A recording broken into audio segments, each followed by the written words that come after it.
နေတကွာဆက်ဆက်ရင်လိုက်တနေကြတော့တင်တဲ့သူတင်သားကြီးကိုမမျှဘူးမင်္ဂလာပါလို့နှုတ်ခွန်းဆက်ကားပြလိုက်ပြရသေးရှင်ကျမတော့တင်တဲ့သူလေးဆက်ဆံဝင်ဖြစ်ပါရဲ့ရှင် Facebook နဲ့ TikTok YouTube ကောက်တွင်စာပေရေးသားနေတော့စုစုဖြစ်ပါရဲ့ရှင်ယခုလိုဆရာရဲ့တင်တဲ့မှာအကောင်းဆုံးတင်တဲ့သူစုရချိခဲ့လို့ဆရာနှင်းတကွတင်တဲ့သူတင်တဲ့သားကြီးကိုမမျှဘူးလေအထူးပဲရှိခင်ကျေးဇူးတင်ရှိပါရဲ့ရှင်ဆရာကိုလည်းဒီနေ့ကနေပြီးတော့လက်ဆက်များထိတ်မှမို့လို့ရှင့်ခိုးပြီးတော့ကတော့လိုက်ပြရသေးဆရာလည်းဒီတမကအောင်မြင်တိုးတက်ပါစီလို့ဆုမွန်ကောင်းတောင်းလိုက်ပြရရှင်ကျမဒီဆုလေးကိုရချိခဲ့တာကျမဒုတိယအကြိမ်ရချိခဲ့ရရှိပါရှင်ပြီးခဲ့တဲ့ဘက်ကလည်းမိုးတယ်မာကတင်တင်တဲ့ဆုကလည်းကျမအကောင်းဆုံးတင်တဲ့သူဆုရချိခဲ့ပါရှင်အခုအချိန်နဲ့ဆိုဒုတိယအချိန်နှစ်ခါရှိပါပြီရှင်ကျမ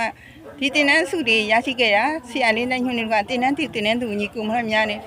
သူတို့ကြောင့်လားကျမဒီဆုလေးကိုရရှိခဲ့တာဖြစ်ပါရဲ့ရှင်ကျေးဇူးတင်ပါရဲ့ရှင်ဆက်လက်ပြီးတော့လည်းကြိုးစားတော့ပါမယ်ရှင်ကျမကိုယ်တိုင်ရေးသားထားသောမြင့်မြတ်သူတို့နှလုံးသားယခုအပိုင်း192ကိုပြန်လဲလို့မျှဝေပေးလိုက်ပါရစေရှင်ကျေးဇူးတင်ပါရဲ့ရှင်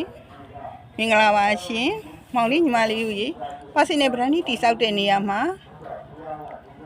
တင်ယူလေးလာတိုင်းမှာပြန်လဲသုံးသပ်ပြီးတော့လက်တွေ့အသုံးချဖို့လိုပါတယ်ကိုယ့်ရဲ့ခေါင်းထဲမှာကြိုတင်ပြင်ဆင်ထားတဲ့အသိပညာအသက်ပညာတွေကိုအသုံးချကြပါနော်လူတစ်ယောက်မှာကိုယ့်ရဲ့အတွေးသစ်အမြင်သစ်တွေကိုချိကြပါတယ်စံသစ်တဲ့အတွေးခေါ်တိုင်းမှာတချိန်ကဟောင်းနှွမ်းတဲ့အတွေးပုံရောက်ကနေရောက်မွေးဖွားလာခြင်းဖြစ်ပါတယ်ကွယ်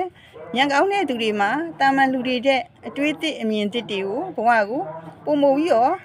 ထမြက်ကြပါတယ်ယုံကြည်ကြပါတယ်ကွယ်မောင်လေးညီမလေးတို့ရေကဘာကျော်သိပ္ပံပညာကြီးတောမဲ့အက်ဒီဆင်ကိုသိကြမှာပါနော်အက်ဒီဆင်ဟာကဘာမြေကိုအလင်းရောင်တွေဖြန့်ဝေခဲ့တဲ့ပညာရှင်ကြီးဆိုတာအများကသိကြမှာပါနော်ဒီလိုလျှက်စစ်မီးကြီးတွေမိုင်ကရိုဖုန်းတွေစတဲ့လူသားအကျိုးပြုတွေကိုတီးထွင်ပေးခဲ့လို့ပြဿနာပေါင်းများစွာကိုလည်းသူရင်ဆိုင်ခဲ့ရပါတယ်ကွယ်သူဟာသတင်းစာရောင်းပြီးတော့ငွေရှာခဲ့ရပါတယ်ရတဲ့ပတ်စံအနှဲငယ်နဲ့တီထွင်စမ်းသပ်ဖို့ပစ္စည်းလေးတွေဝယ်ရပါတယ်အစဲလေးခံခဲ့ရပါတယ်တီထွင်နေချိန်မှာပောက်ခွဲမှုတွေဖြစ်လို့ဒဏ်ရာတွေလည်းရခဲ့ပါတယ်ကွယ်အဲ့ဒီလိုအခက်အခဲပြဿနာပေါင်းများစွာကိုသူမရေတွက်နိုင်လောက်အောင်ခံခဲ့ရပါတယ်ဒါပေမဲ့အက်ဒီဆင်ဟာအောင်မြင်အောင်သူဟာတီထွင်စူးစမ်းနိုင်ခဲ့ပါတယ်ကွယ်မောင်လေးညီမလေးတို့ရေသူအောင်မြင်ပြီးနောက်ပိုင်းမှာလည်းဒီကမ္ဘာလုံးကနေပြီးတော့လေးစားအားကြတဲ့ပုံကိုကြီးဖြစ်လာခဲ့ပါတယ်ကွယ်မောင်လေးညီမလေးတို့အက်ဒီဆင်ဟာအောင်မြင်ကြော်ကြားခဲ့ပြီးနောက်ပိုင်းမှာပေါ့နော်သတင်းစာသမားတူကနေပြီးတော့သူ့ကိုအင်တာလာပြီးပါရဲ့ကွယ်ဆရာမအောင်မြင်ခင်အချိန်တုန်းကဘယ်နှခါကြာရှုံးခဲ့ပါသလဲတဲ့ဘာပြဿနာအခက်အခဲတွေများရင်ဆိုင်ခဲ့ရပါသလဲဆရာလို့အက်ဒီဆင်ကိုဝေးပါရဲ့ရှင်အက်ဒီဆင်ကကျွန်တော်တခါမှမကြာရှုံးခဲ့ဘူးပါဘူးပြဿနာကိုလည်းကျွန်တော်မရင်ဆိုင်ခဲ့ဘူးပါဘူးကျွန်တော်အောင်မြင်မှုအတွက်ကျွန်တော်လှေကားတစ်တွေကိုကျွန်တော်တဆင့်ပြီးတဆင့်ကြော်ဖြတ်ခဲ့တာပဲရှိပါတယ်လို့ဖြေကြားခဲ့ပါတယ်ရှင်မောင်လေးညီမလေးတို့ရေအက်ဒီဆင်ဖြေကြားမှုဟာကျွန်တော်တို့အားလုံးအတွက်တန်ဖိုးမဖြိုးမဖြတ်နိုင်တဲ့စကားလုံးလေးပါကျွန်တော်တို့အောင်မြင်ခြင်းတဲ့သူတိုင်းမှာပြဿနာတွေကိုအောင်မြင်မှုအတွက်လှေကားတစ်ပမာကျင့်သုံးပြီးတော့